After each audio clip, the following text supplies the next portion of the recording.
Está no ar, abre aspas, o primeiro jornal multidigital do eixo SP-Rio. Abre aspas. Apoio FIA. A FIA faz diferença. Olá, muito bom dia. Segunda-feira, 18 de março. No ar, o Abre Aspas, direto dos estúdios da SP-Rio+, no Jardim Aquários, em São José dos Campos, São Paulo. Com transmissão ao vivo pelos Facebooks da SP-Rio+, e do jornal O Vale.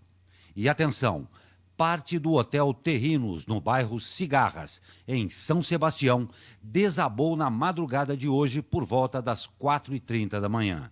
Os moradores, próximos ao local, acionaram a Defesa Civil. Nenhuma outra casa foi afetada. O hotel está com a estrutura isolada, solo rachado e encharcado devido às chuvas dos últimos dias. Há muitos escombros e materiais e risco de novo desabamento no local. O prefeito de São Sebastião, Felipe Augusto, afirmou que a situação é crítica e que a maior preocupação é a proximidade com a rodovia SP-55, que fica ao lado do hotel. Até o momento, não há risco do material chegar à pista.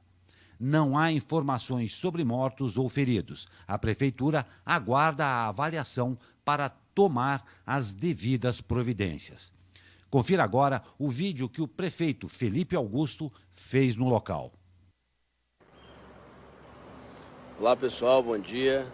Nós estamos aqui na Praia das Cigarras, no chamado Hotel Terrinos, onde essa madrugada desabou. Parte do hotel desabou, parte do salão que fica de frente para o mar. Situação extremamente crítica. Vou mostrar aqui para vocês. Os moradores aqui todos tomaram um susto grande essa madrugada. A Defesa Civil todinha já está aqui no local, todas as equipes. Toda essa estrutura já está isolada. Corre ainda risco de desabar.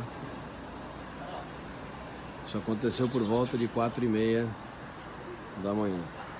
Os moradores muito assustados, todos entraram em contato aí com a nossa equipe da Defesa Civil, que agora vai iniciar a operação de rapel. Ricardo, Vaguinho, Robson, todo mundo chegando aqui para iniciar a operação de rapel para avaliação das estruturas. Pois é, qualquer nova informação nós passamos a você ainda durante essa edição. E ainda nesta edição, atentado na Holanda, um morto e vários feridos. Bolsonaro se encontra amanhã com Donald Trump. Vale do Paraíba tem 458 setores de risco para deslizamentos e inundações. Comigo, o jornalista Zé Guilherme. Muito bom dia, Zé. Bom dia, Glauco. Nós vamos para um rápido comercial e voltamos com as notícias.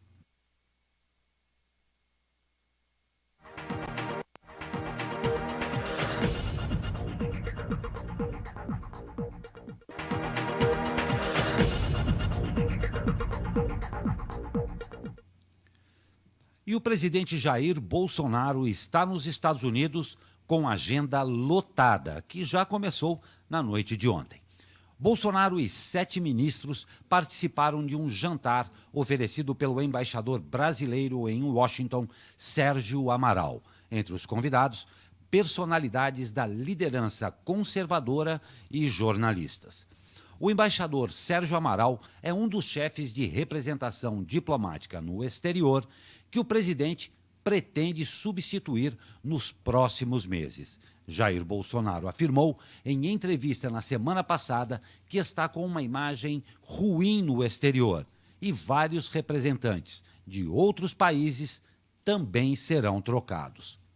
Otávio do Rego Barros, porta-voz de Bolsonaro, disse que Amaral é uma pessoa especial, mas declarou que o presidente fará estudos para escolher um novo representante diplomático em Washington. Hoje, o presidente tem reunião com o ex-secretário do Tesouro norte-americano Henry Paulson participa de cerimônia de assinatura de atos e janta com executivos do Conselho Empresarial Brasil-Estados Unidos. Amanhã acontece o tão esperado encontro com o presidente norte-americano Donald Trump. O uso da base de Alcântara deve ser assinado neste encontro entre os presidentes. O comentário do jornalista Zé Guilherme. Eis a questão. O presidente Bolsonaro alardeia aos quatro cantos que é a primeira vez que um presidente brasileiro amigo dos Estados Unidos visita o país. A colocação é exagerada. Bolsonaro pode querer passar uma imagem de amigo, mas amigo de Trump ele efetivamente não é. A afinidade ideológica meio esquisita é o que poderia resumir a aproximação dos dois chefes de Estado, ambos alinhados à direita. Mas não esperem grandes concessões. Os Estados Unidos brigam, por exemplo, contra o fim de vantagens para países não desenvolvidos no âmbito da Organização Mundial de Comércio. Isso inclui o Brasil. Um ponto importante da visita, ideologia à parte, vamos ver como o ministro Guedes fará para atrair investidores, usando as armas do ajuste fiscal e da reforma da Previdência, que até agora caminha mais lentamente do que se previa. O almirante Bento Albuquerque, ministro das Minas e Energia, em entrevista à agência Reuters, afirmou que está preparando o caminho legal para investimentos na área de exploração de urânio, acabando com o monopólio do Estado, destacando que Brasil e Estados Unidos poderão até construir juntos reatores nucleares. Será que essa bomba entrará na pauta? Por ora, Bolsonaro tem para oferecer aos americanos o fim da exigência de vistos para entrada no Brasil. A recíproca dificilmente virá. Não se sabe para que esse agrado que soa a subserviência, mas para nós brasileiros, restará esperar na humilhante fila e, quem sabe, ser esnobado por um funcionário do consulado dos Estados Unidos, de mau humor, e não adianta aparecer lá com orelhas do Mickey.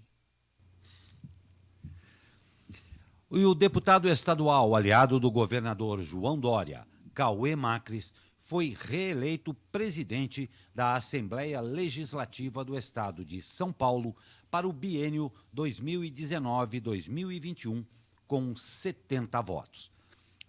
A deputada Janaína Pascoal, do PSL, que foi a deputada estadual mais votada na eleição do ano passado, teve 16 votos, seguido da deputada Mônica Seixas, do PSOL, e do deputado Daniel José, do Novo, que tiveram 4 votos cada um. O clima da votação foi bastante agitado, pois o líder do PSL, Gil Diniz, entrou com uma liminar contra a candidatura de Macris, mas foi rejeitada pela Justiça. A eleição para a primeira secretaria da Casa ficou com o deputado Enio Tato, do PT. A segunda secretaria ficou com o deputado Milton Leite, filho do DEM. A deputada Janaína Pascoal ficou brava com o PT e PSDB que se uniram para a eleição do Macris. E Mourão diz que governo pode barrar o acordo da Embraer com a Boeing. Em entrevista à revista Exame, o vice-presidente Hamilton Mourão confirmou que o veto não é uma possibilidade descartada. O governo federal pode recorrer à ação especial que tem da Embraer, a Golden Share, para vetar o negócio, mesmo com a aprovação da Assembleia de Acionistas da empresa. Disse Mourão, abre aspas, essa questão tem de ficar bem esclarecida. O governo pode utilizar a Golden Share para parar o negócio e fazer uma melhor avaliação, fecha aspas.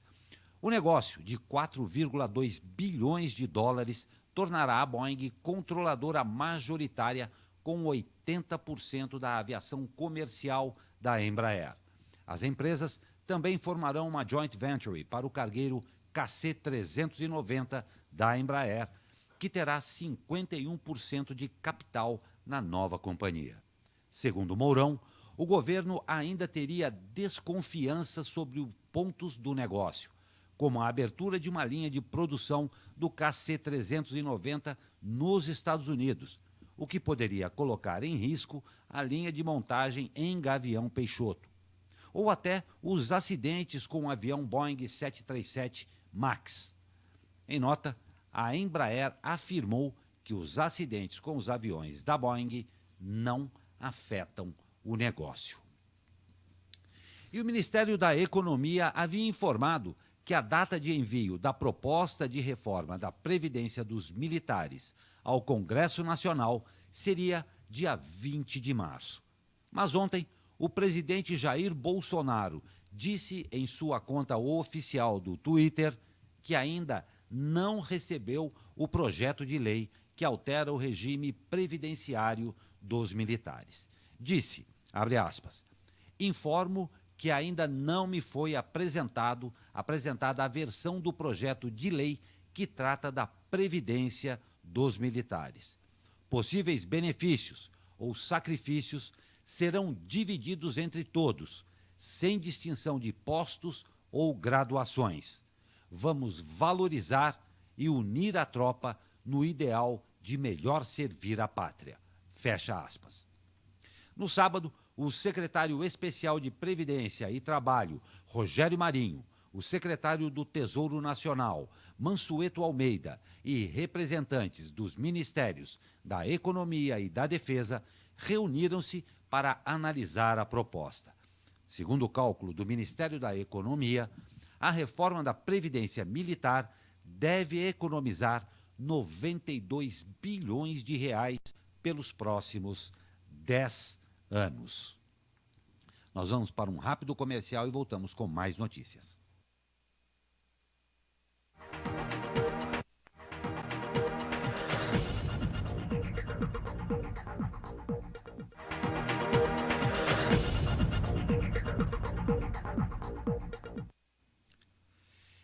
E tiroteio deixa um morto e vários feridos na Holanda. Um homem fez disparos dentro de um bonde na cidade de Utrecht, na Holanda, na manhã de hoje. A polícia afirma que o incidente pode ter motivação terrorista. O suspeito fugiu. Os tiros foram disparados por volta das 6h45 no horário de Brasília, na Praça 24 de Outubro. Testemunhas disseram que ele deixou o local do crime de carro. Não podemos descartar a motivação terrorista, afirmou no Twitter o coordenador nacional para a segurança e contra-terrorismos na Holanda, PJ Albersberg. De acordo com o jornal The Telegraph, uma vítima foi coberta por um lençol branco no local. A praça está fechada e ambulâncias estão no local. 3 helicópteros foram acionados para dar socorro às vítimas. O governo elevou o alerta para terrorismo para o mais alto na província de Utrecht. A segurança dos aeroportos foi reforçada. A cidade tem mais de 300 mil habitantes e fica a cerca de 40 quilômetros da capital holandesa, Amsterdã. E subiu para 50 o número de mortos nos atentados a 2 mesquitas em Christchurch, na Nova Zelândia. Até o momento, 36 pessoas seguem hospitalizadas, sendo 12 internadas em unidades de terapia intensiva.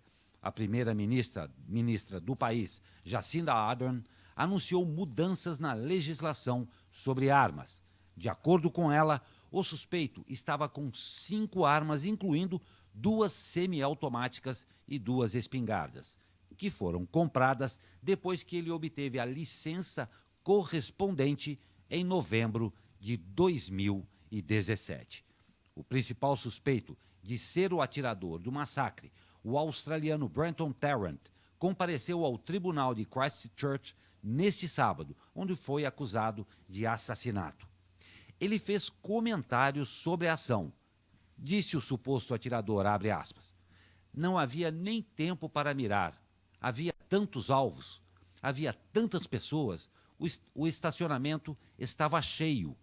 Fecha aspas. Tarrant não tinha antecedentes criminais e a polícia investiga como foi possível que ele permanecesse longe da mira dos serviços de inteligência, apesar de suas visões extremistas. Foi Tarrant que, antes do ataque, publicou um manifesto na internet com teorias de conspiração da extrema-direita sobre como europeus brancos supostamente estariam sendo substituídos por imigrantes não brancos. O Brasil é mencionado na seção em que o terrorista faz críticas à diversidade racial. Agora você vê, né? Na Nova Zelândia, a primeira-ministra trata de querer inibir a venda o comércio de armas. O comércio de armas, né? E aqui é o contrário, né? As pessoas querem colocar mais arma na fogueira. Numa sensação fugaz de segurança. Exatamente. E a Escola Estadual Raul Brasil, em Suzano, será reaberta hoje, apenas para professores e funcionários, para que seja traçado um planejamento com atividades de acolhimento e preparação psicológica para os alunos que retornarão amanhã. Ainda não há data para o reinício efetivo das aulas. De acordo com a Secretaria Estadual de Educação, o planejamento dessas atividades contará com o apoio de profissionais do Instituto de Psicologia da Universidade de São Paulo, da Universidade Estadual de Campinas, a Unicamp, dos Centros de Atenção Psicossocial, CAPS, da Prefeitura de Suzano, além de outras secretarias do governo do Estado. Segundo o governo estadual, uma rede de apoio formada por instituições públicas e privadas atuou no final de semana prestando atendimento psicológico e especializado na Diretoria Regional de Ensino de Suzano e no CAPS do município, além de visitas domiciliares às famílias das vítimas. 4 adolescentes feridos no ataque continuam internados. E o nosso jornalista Douglas Cruz entrevistou no começo desse mês Daniele Moraes, que é coordenadora do grupo Sinergia 21. Esse grupo lança neste mês de março a campanha Sim, Eles Podem, que visa conscientizar as pessoas que o T21, conhecido como Síndrome de Down, não é uma doença e que as pessoas com o T21 são capazes de tudo. Basta dar oportunidade e, acima de tudo, acreditar no seu potencial.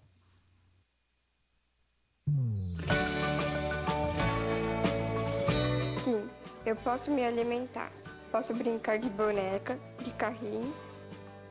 Eu também posso ser um super-herói e até uma princesa. Sim, eu posso praticar judô, karatê ou capoeira. E também eu posso fazer balé. Eu posso ir à escola, estudar e ser muito bom nisso. Sim, eu posso dançar e balançar também. E andar a cavalo. E nadar. Sim, eu posso ter amigos e ser muito feliz com eles. Eu posso pular na cama elástica, posso também tocar piano, violão e até cantar no coral. Posso também namorar, trabalhar e até me casar. Sim, eu posso fazer tudo e ser tudo que eu quiser.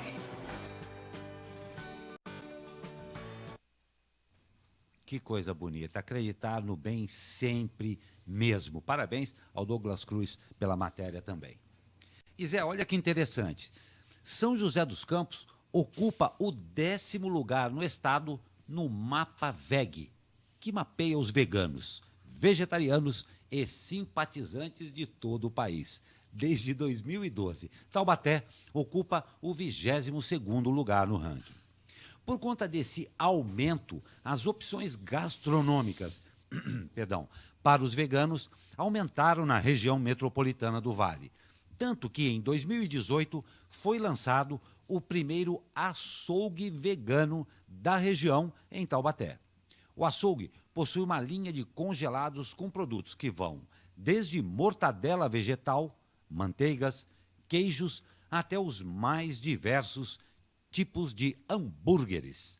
De acordo com o estudo, somente no estado de São Paulo, 10.425 pessoas estão cadastradas na plataforma, sendo que 61,3% são vegetarianos, 31,5% veganos e 7,2% simpatizantes. Você gosta de hambúrguer de soja? Vou ser sincero a você? Sim. Não. Não. Não, o que me incomoda um pouco, sabe o que é? Por que eles têm que usar o nome, A terminologia. a terminologia da carne? Então, quer dizer, é o açougue. Poxa, inventa uma outra coisa, né? Açougue é muito sangrento. É muito carne, açougue. Açougue é carne. Açougue é carne. Podiam bolar um outro nome. Aproveitem a plataforma, de repente vai lançar uma nova terminologia para os locais que É sempre comercializam assim, aí. é bife de soja, é hambúrguer, não sei do quê. Entendeu? E vai ser difícil arranjar, hein? Eu sei o que vai ser mais difícil: arranjar o nome ou fazer esse nome pegar. Não, a gente ajuda a pegar, mas é só tirar, então, desse universo do açougue, né? Exatamente. Fica aí a dica para vocês. Nós vamos para um rápido comercial, voltamos com mais notícias e o tempo com ele que voltou, Caio Souza.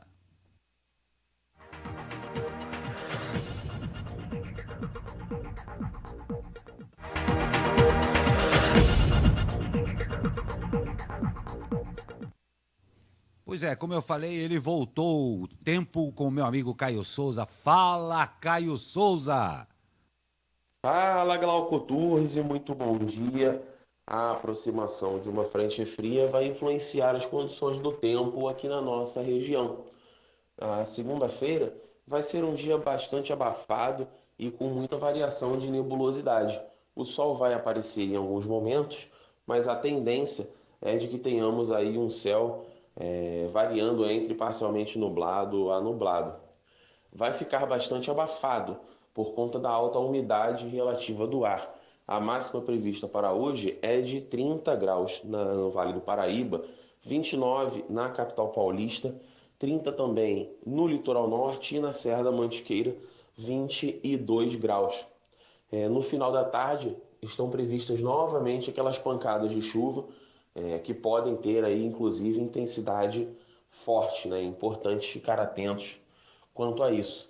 E o restante da semana deve seguir mais ou menos o mesmo script, né? Muita variação de nebulosidade e pancadas de chuva, principalmente no final da tarde. Caio Souza, direto da sala de operações do Tempo Vale, para o jornal Abre Aspas.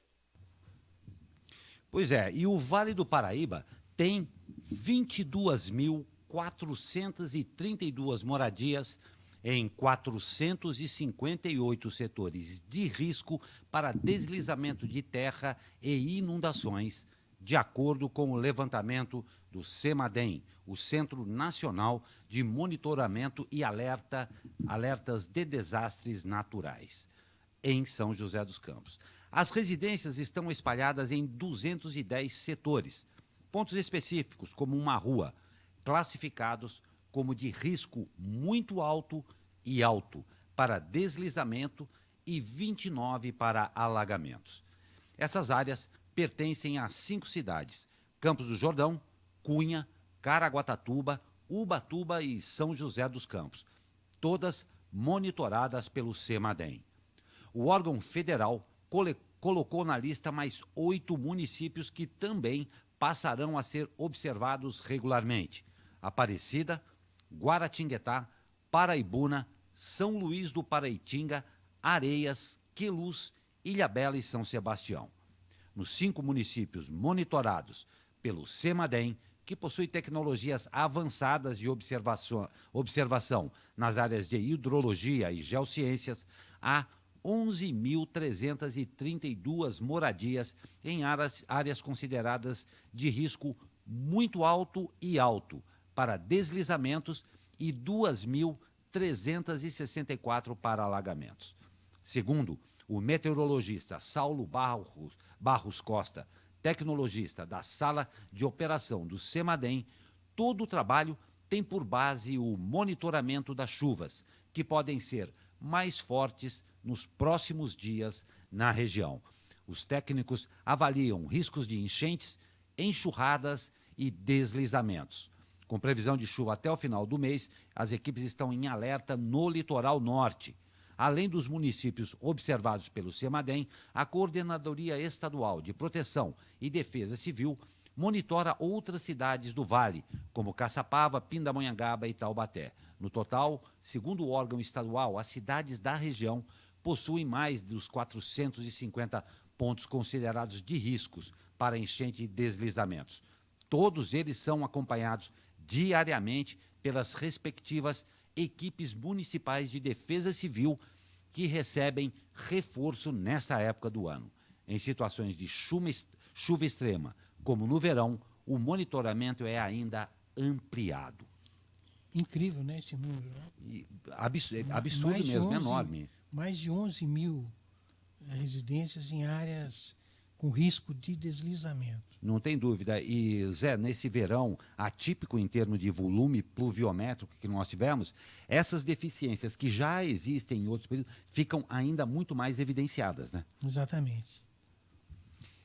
E olha só, olha o perigo aqui. O bondinho de Pindamonhangaba descarrilou durante um passeio na tarde de ontem. Ninguém ficou ferido.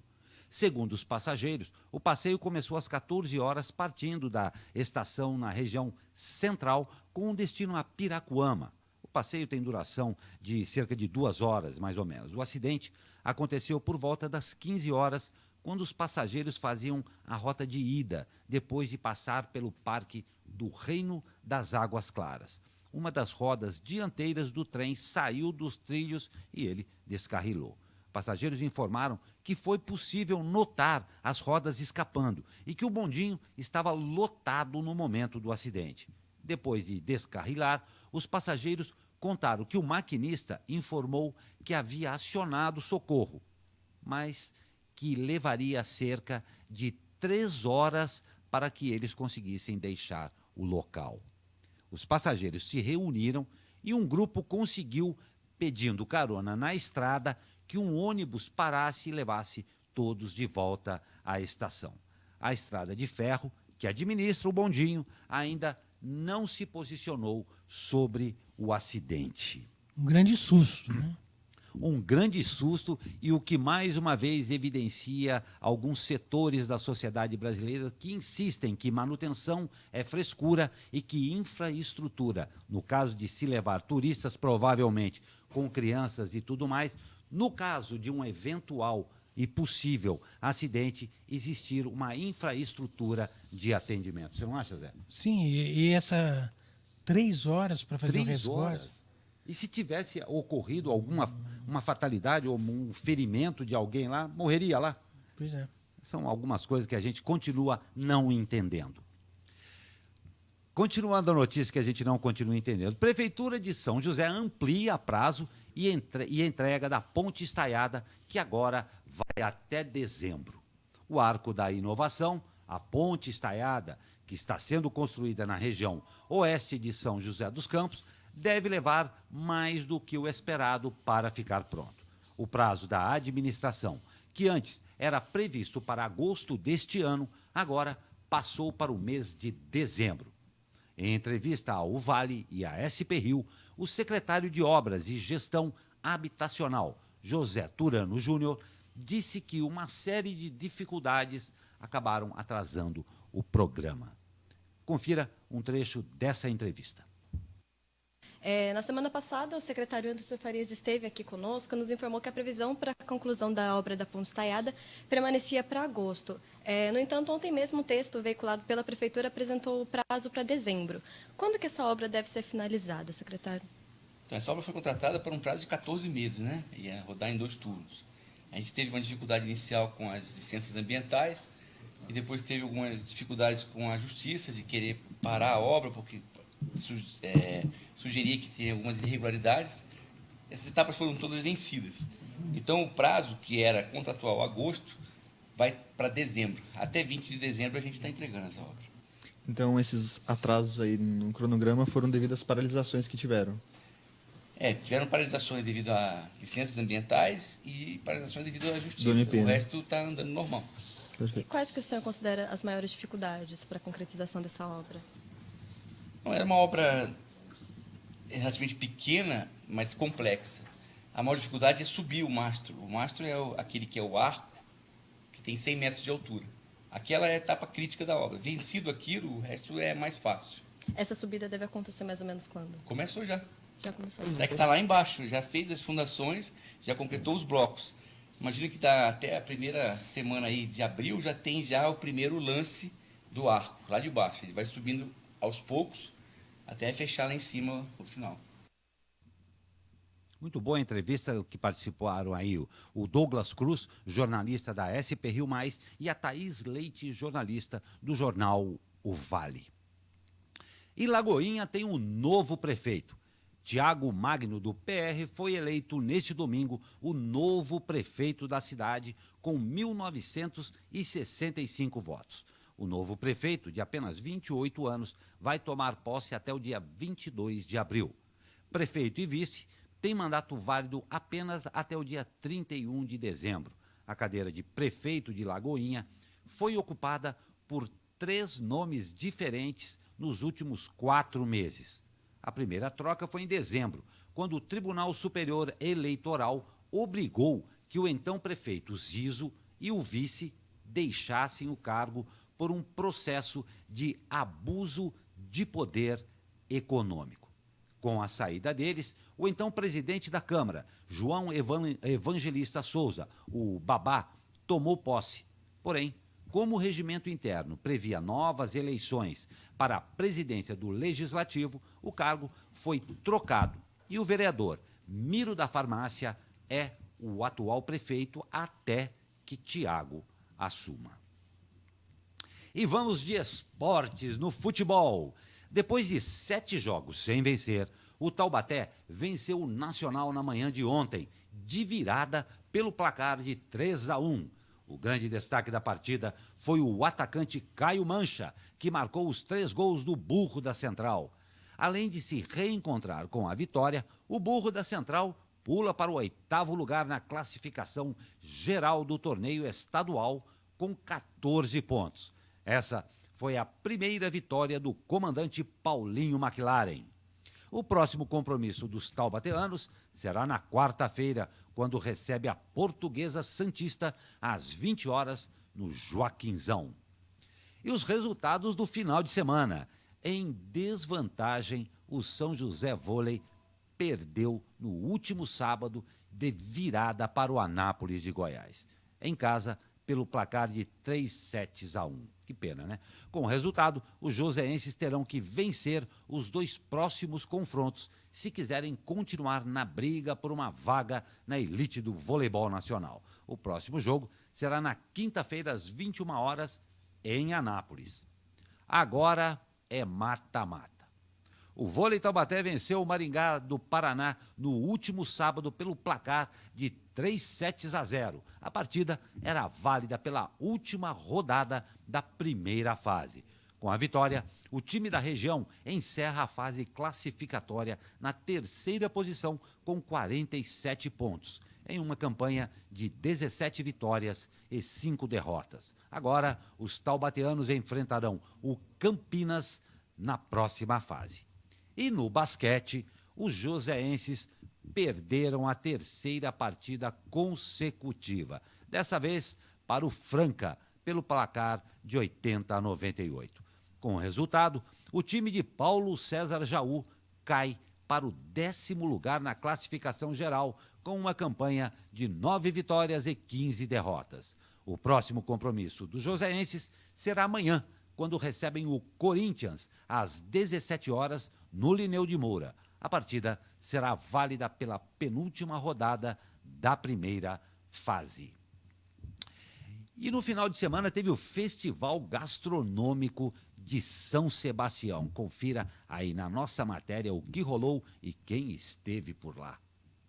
Esse contato com a cultura, com a cozinha caiçara, para você é uma novidade. Então, é novidade para mim aqui. Eu já conhecia a cozinha caiçara, conheço o chefe Eudes. Então, eu tenho um contato um pouco distante com a Cozinha Caiçara, mas é minha primeira vez em São Sebastião, minha primeira vez no litoral paulista. E eu fiquei muito feliz de ter feito uma receita, uma muqueca, que é uma receita super baiana, mas eu dei um twist assim e coloquei ingredientes super caiçaras, palmito, talo de taioba, a banana da terra, então fiquei muito feliz. Obrigado, viu? Eu que agradeço.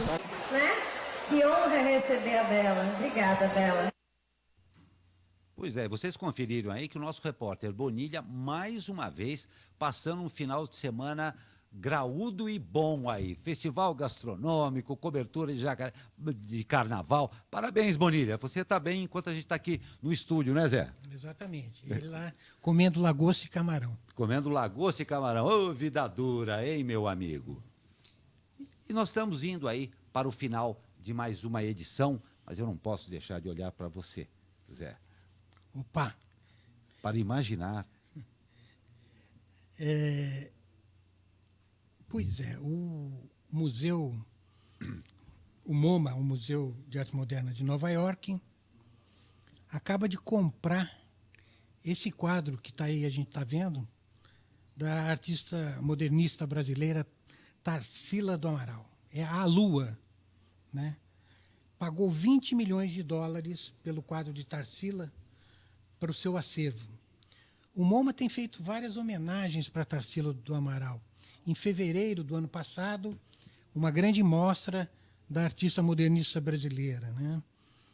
E agora comprou esse quadro para o seu arquivo. A questão é a seguinte: os fãs da artista aqui no Brasil, agora a partir de 4 de abril, poderão ver uma exposição com 150 obras da artista no MASP. O MASP vai mostrar outros quadros dessa grande artista brasileira.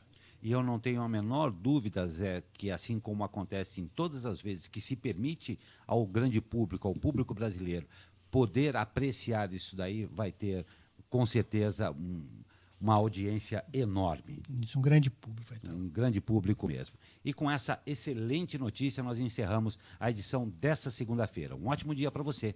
E até... Amanhã. Amanhã estaremos aqui? Sim.